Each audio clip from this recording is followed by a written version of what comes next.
శ్రీ సాయినాథాయ నమః. శ్రీ సాయి సచ్చరిత్రము 15వ అధ్యాయం. నారదీ కీర్తన పద్ధతి, చోల్కరు, చక్కెరలేని తేనీరు 2 బలు. 6వ అధ్యాయంలో షిరిడీలో జరుగు శ్రీరామనవమి ఉత్సవం ఎట్లు ప్రారంభమయ్యాను. ఆ సమయంలో హరిదాస్ తెచ్చుట ఎంత కష్టముగా ఉండేది. తుదకు ఆ పనిని దాసగను నిర్వహించినట్లుగా బాబా శాశ్వతంగా నియమించుట, దానిని ఇప్పటి వరకు దాసగను జయప్రదముగా నడుపుట అనునవి చదువరులు జ్ఞాపకం ఉంచుకునే ఉండుదురు. ఈ అధ్యాయంలో దాసగను హరికథను ఎట్లు చెప్పేవారో వర్ణించేద్దాము. నారదీ కీర్తన పద్ధతి. సాధారణంగా మహారాష్ట్ర దేశంలో హరిదాసులు హరికథ చెప్పినప్పుడు ఆడంబరమైన నిండు అంగరకాలను వేసుకొనిద్దరు. తలపైన పాగా పేట కానీ పొడవైన కోటు, లోపల చొక్కా, పైన ఉత్తరేమో మామూలుగా ధరించేది దోవతిని కట్టుకొనిద్దరు. ఈ ప్రకారం దుస్తులు ధరించి షిరిడీలో హరికథ చెప్పుటకై దాసగన్ తయారయ్యాను. బాబా సెలవు పొందుటకే మసీదు వచ్చాను. బాబా అతనితో, ఏమో పెండ్లి కొడక, ఇంత చక్కగా ముస్తాబై ఎక్కడికి పోవచ్చున్నావు అనెను. హరికథ చెప్పుటకు పోవచ్చున్నానని దాసగన్ జవాబిచ్చాను. అప్పుడు బాబా ఇట్లనను, దానికి దుస్తులన్నీ ఎందుకు? కోటు, కండువా, టోపీ మొదలగునవి ముందర వెంటనే తీసి పారే. శరీరంపై అలంకారాలన్నీ ఎందుకు? వెంటనే దాసగను వాటన్నిటిని తీసి బాబా పాదముల వద్ద ఉంచెను. అప్పటి నుంచి హరికథ చెప్పినప్పుడు వానిని దాసగను ఎన్నడూ ధరించలేదు. నడుమ మొదలు తల వరకు ఏమీ వేసుకునేవాడు కాదు. చేతిలో చిరతలు, మెడలో పూలమాల మాత్రమే ధరించేవాడు. ఇది మహారాష్ట్ర దేశంలో తక్కిన హరిదాసుల అవలంబించు పద్ధతికి వ్యతిరేకం. నారద మహర్షి హరికథలు ప్రారంభించిన వారు. వారు తలపైన, శరీరం పైన ఏమీ తొడిగేడు వారు కాదు. చేతి యందు వీణను ధరించి ఒక చోట నుంచి ఇంకొక చోటికి హరినామ సంకీర్తన చేయించు పోయేవారు. చోల్కర్, చక్కెర లేని తేనీరు. పూనా, అహ్మద్నగర్ జిల్లాలో బాబాను గురించి అందరికీ తెలియను కానీ నానాసాహెబ్ చందోర్కర్ ఉపన్యాసముల వల్లను, దాస్గను హరికథ వల్లను బాబా పేరు కొంకణ దేశమంతయు ప్రాకెను. నిజముగా దాస్గన్ తన చక్కని హరికథల వల్ల బాబాను అనేకులకు పరిచయం అనుచెను. హరికథలు వినుటకు వచ్చిన వారికి అనేక రుచులుండును. కొందరు హరిదాసు పాండిత్యముకు సంతసించెద్దరు, కొందరు నటనకు, కొందరు పాటలకు, కొందరు హాస్యమునకు, చమత్కారమునకు సంతసం కలుగచేయను. కథాపూర్వమున దాసగన్ గారు సంభాషించు వేదాంత విషయములు వినుటకు కొందరు, అసలు కథ వినుటకు కొందరు వచ్చెదరు. వచ్చిన వారిలో చాలా కొద్దిమంది మాత్రమే భగవంతుని యందు గాని, యోగములు యందు గాని ప్రేమ విశ్వాసములు కలుగును. కానీ దాసగన్ యొక్క హరికథలు వినువారుల మనస్సులపై కలుగు ప్రభావం అది సమ్మోహనకరముగా ఉండెను. ఇచ్చట ఒక ఉదాహరణ ఇచ్చేదను. ఠానాలో ఉన్న కౌపీనేశ్వరాలయంలో ఒకనాడు దాసగను హరికథ చెప్పుచు సాయి మహిమను కీర్తించు పాడుచుండెను. కథ వినుటకు వచ్చిన వారిలో చోల్కరు ఒకతను ఉండెను. అతడు పేదవాడు. ఠానా సివిల్ కోర్టులో గుమాస్తాగా పనిచేయుచుండెను. అతడు దాసగను కీర్తన అతి శ్రద్ధగా వినెను. వాని మనసు కరిగెను. వెంటనే అక్కడికక్కడే మనసునందు బాబాను ధ్యానించి ఇట్లు మొక్కెను. బాబా, నేను పేదవాడను. నా కుటుంబమునే నేను పోషించుకోలేకున్నాను. నీ అనుగ్రహం చేత సర్కారు వారి పరీక్షలో ఉత్తీర్ణుడై స్థిరమైన ఉద్యోగం లభించినచో నేను షిరిడీ వచ్చేదను. నీ పాదములకు సాష్టాంగ నమస్కారం చేసేదను. నీ పేరున కలకండ పంచేదను. బాబా కృపచే చోల్కర్ పరీక్షలో పాస్ అయ్యాడు. స్థిరమైన ఉద్యోగం దొరికెను.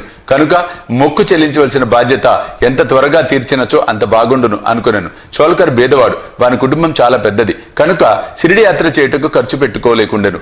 ఎవరైనా పర్వత శిఖరమును అయినను దాటవచ్చును, బేదవాడు తన ఇంటి గడపనే దాటలేడని కదా లోకోక్తి. చోల్కర్ కిట్లైన శ్రీ సాయి మొక్కును త్వరలో చెల్లించవలను అన్న ఆతురత కలిగాను.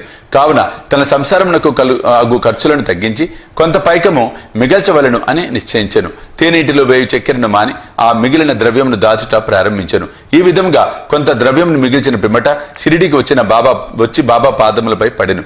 ఒక టెంకాయ బాబాకు సమర్పించెను. తాను మొక్కుకున్న ప్రకారం కలకండ పంచిపెట్టెను. తన మనసులోని కోరికలన్నీ ఆనాడు నెరవేరనని, తనకు ఎంతయో తృప్తిగా ఉన్నదని బాబాతో చెప్పాను.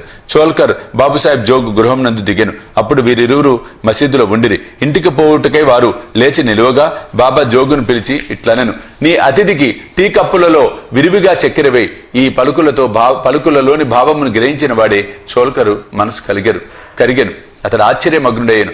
వాని కండ్లు బాష్పములచే నిండెను. తిరిగి బాబా పాదములపై పడెను. జోగు కూడా ఈ మాటలు విని టీ కప్పులలో చక్కెర ఎక్కువగా కలుపుట అన్న దాని భావం ఏమై ఉండునా అని యోచించెను. బాబా తన పలుకులచే చోల్కర్ మనసునందు భక్తి నమ్మకములను కలుగజేయవలనని ఉద్దేశించెను. వాని మొక్కు ప్రకారము తనకు రావలసిన కండ చక్కెర ముట్టినదనియు, తేయాకు నీళ్లలో చక్కెర ఉపయోగించకపోవటాను రహస్యమనో నిశ్చయమును చక్కగా కనుగొనెను అని చెప్పాను. బాబా ఇట్లు చెప్ప ఉద్దేశించెను. నా ముందర భక్తితో మీరు చేతులు చాపినచో వెంటనే రాత్రింబవళ్ళు మీ చెంత ఉండెదను. నా దేహం ఇచ్చట ఉన్నప్పటికీ 7 సముద్రముల కావల ఉన్నా మీరు ఏమి చేయుచున్నానో నాకు బాగుగా తెలియను. ప్రపంచమున మీకు ఇచ్చవచ్చిన చోటుకు పోవుడు. నేను మీ చెంతనే ఉండెదను. నా నివాస స్థలము మీ హృదయం నందే కలదు. నేను మీ శరీరంలోనే ఉన్నాను. ఎల్లప్పుడు మీ హృదయములలోనూ సర్వజన హృదయములందు గల నన్ను పూజింపుడు. ఎవ్వరు నన్ను ఈ విధముగా గుర్తించెదరో వారు ధన్యులు, పావనులు, అదృష్టవంతులు. బాబా చోల్కర్కి ఎంత చక్కని ముఖ్యమైన నీతిని విధముగా బోధించను కదా. 2 బల్లుల కథ. ఈ అధ్యాయమును 2 బల్లుల కథతో ముగించెదము. ఒకనాడు బాబా మసీదులో కూర్చొని ఉండెను. ఒక భక్తుడు బాబా ముందర కూర్చొని ఉండెను. ఒక బల్లి టిక్కిటిక్కుమని పలికెను. కుతూహలమునకై ఆ భక్తుడు బల్లి పలికిన దాని అర్థమేమని బాబాని అడిగాను. ఇది శుభమా అశుభమా అని ప్రశ్నించాను. తన చెల్లెలు ఔరంగాబాద్ నుండి తనను చూచుటకు వచ్చునని, ఆ బల్లి ఆనందించుచున్నదని బాబా పలికాను. భక్తుడు నిర్గాంతపోయి కిమ్మనక కూర్చుండెను.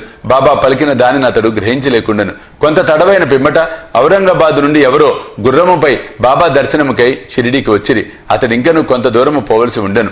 కాని వాని గుర్రము ఆకలిచే ముందుకు పోలేకుండెను. గుర్రమునకు ఉలవలు కావలసి ఉండెను.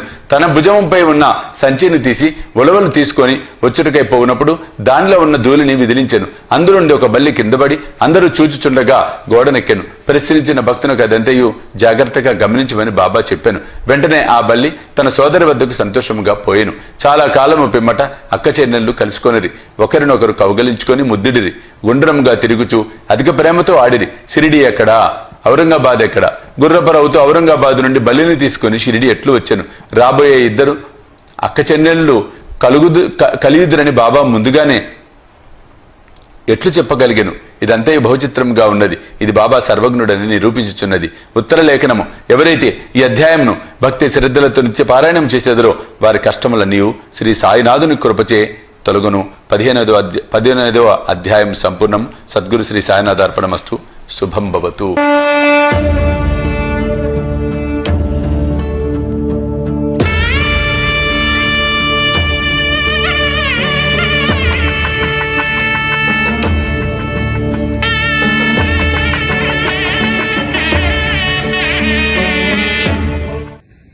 సాయి దివ్య రక్షా కవచ యంత్రానికి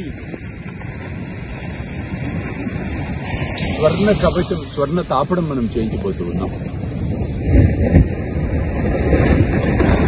ఆ సముద్రంలో బాబా రత్న ఖచ్చిత సింహాసనంలో కూర్చున్న అధ్యాయం నిజంగా ఒక అపురూప ఘట్టం. ఆ ఘట్టాన్ని మన మాన్సింహ సంస్థను ఆవిష్కరించబోతున్నాం. అత్యంత అద్భుతంగా సాయి దివ్య రక్షా కవచ యంత్రాన్ని స్వర్ణమయం చేయబోతూ ఉన్నాం. ఇది నిజంగా ఒక అపురూప ఘట్టం. ప్రపంచ శాంతి కోసం ఆ దైవిక శక్తిని పరిపూర్ణంగా మనం పొందటం కోసం చేస్తున్న ఒక గొప్ప మహాయజ్ఞం. ఈ యజ్ఞంలో మీరందరూ నాతో